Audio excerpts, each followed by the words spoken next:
This video is sponsored by Audible. Even more Pacific Northwest Pokemon! Also, I'm gonna stop saying Fakemon, I'm gonna say Lockemon instead. Because branding. So, this is the Kaskade region, basically the Kaskade mountain range all smushed into one square. In the first Pacific Northwest Pokemon video, we focused just a bit more on the Oregon-inspired Mon. Then in part 2, the Washington-Seattle Mon. And today, let's continue our trek north. It's Western Canada time. I've explained the land of the region itself as primarily Oregon and Washington overlaid on top of each other, but I've always made sure to mention that some bordering elements are added in as well. I mean, this mountain here in the far south, it's based on Mount Shasta, a mountain in Northern California. And Port Alki, the big main city, is a combination of Portland, Seattle, and Vancouver, Canada. Also, just to be confusing, Vancouver, Washington is right next to Portland.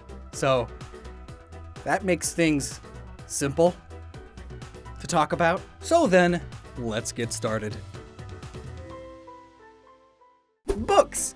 Boy, they sure are great, but gosh do they require my eyes on the page. Don't you just wish you could book and drive at the same time? It's a shame that's dangerous. Not as dangerous as book and knitting at the same time though, you can lose an eye. But that's where today's sponsor comes in, Audible, the world's leading provider of spoken word entertainment and audiobooks. And they are giving users even more with the all-new Plus catalog, with thousands of select audiobooks, podcasts, workouts, meditation guides, and more. And when it comes to audiobooks, I've got two recommendations. If you're one of my subs, you probably like learning and animals, and The Rise and Fall of the Dinosaurs by Steve Brusette is a great one my wife has listened to. She says, it's the perfect I am an adult and I want to learn about dinosaurs book. An excellent intro into paleontology. Did you know that Transylvania was an island during the Cretaceous period and that's why all the fossils there are mostly pygmy dinosaurs? Think about those gigantic long necks, largest animal to ever walk the earth, but the size of a horse. I think that's my favorite fun fact from this one. And The Obesity Code by Dr. Jason Fung is an Audible exclusive audiobook. This is the book that changed my life. 170 pounds lost just by applying the cutting-edge nutrition science I learned here. And heck, it's a new year, so why not give it a shot?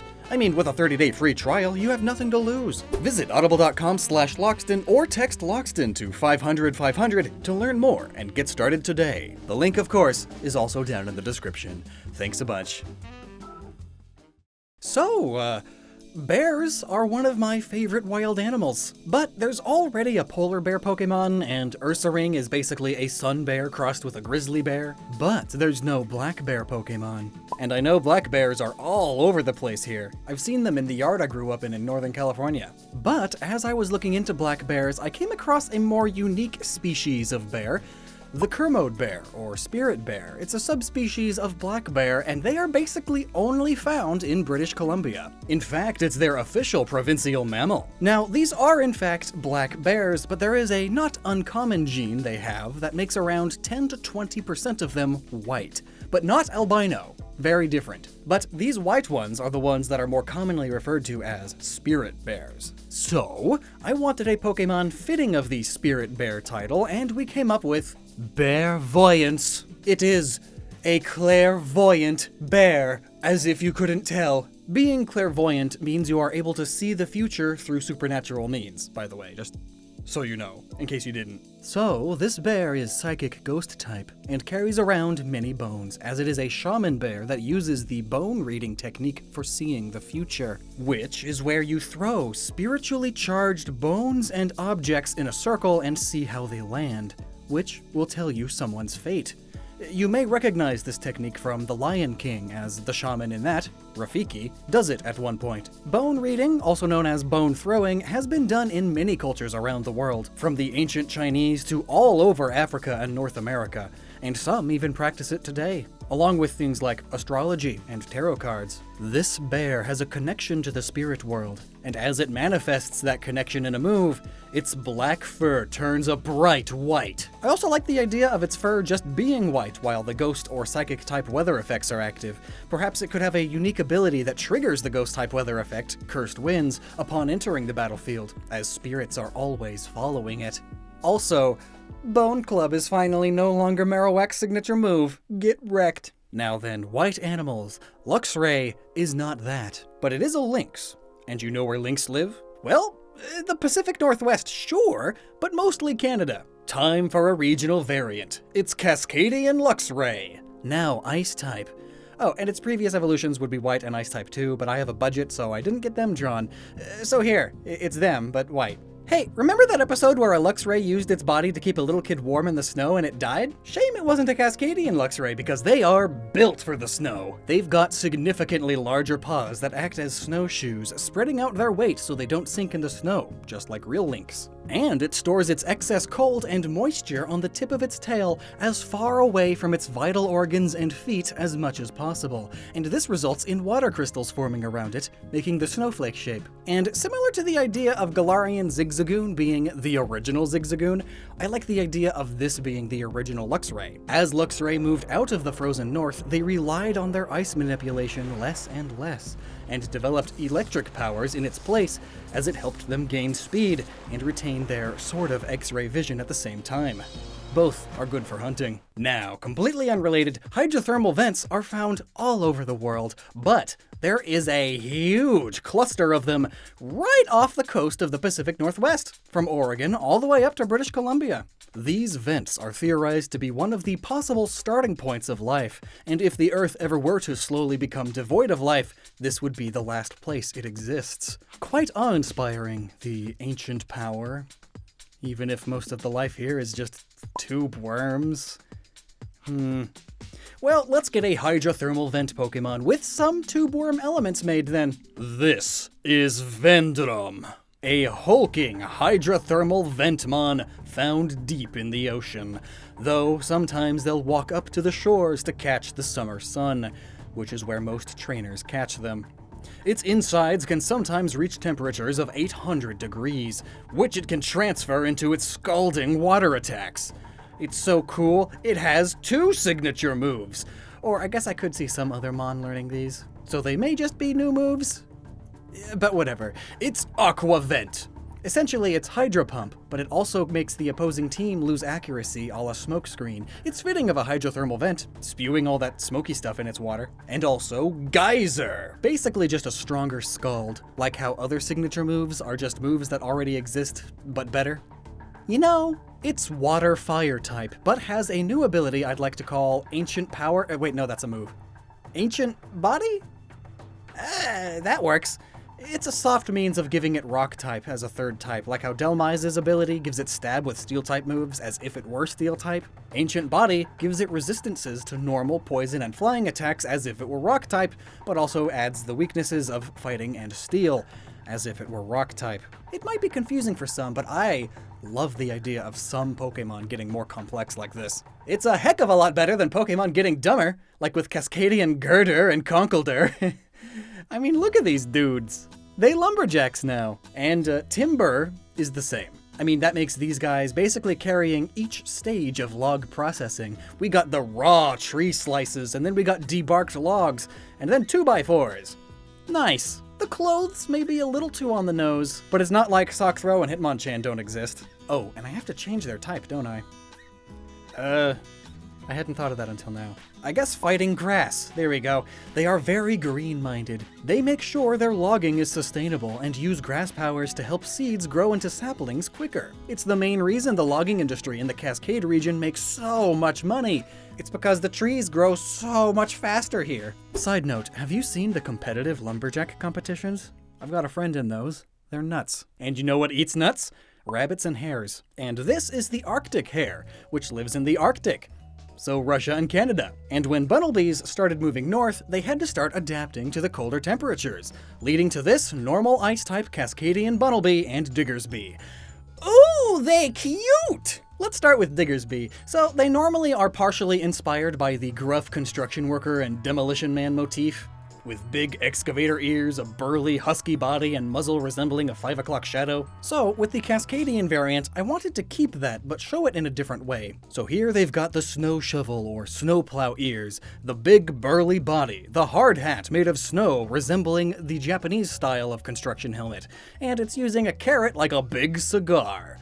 It's all gruff and tumbly. And the reason we went with the Japanese-style helmet is because of other Japanese connections that its Prevo has. Cascadian Bumblebee, on top of being a younger bunny, that also is a snowball, or like a snowman's head with the carrot sticking out, it also resembles an Usagi Manju, which are these Japanese dumplings shaped like little white rabbits. They usually have red eyes and greenish ears, but they are just too cute to eat. Just like our next mon, which also has Japanese references. Did you know that the Pacific Northwest is said to have the best Japanese gardens? Outside of Japan itself, anyway. Seattle and Vancouver have a very similar environment to certain parts of Japan, you see. And also, there are many Japanese immigrants here who brought the tradition over.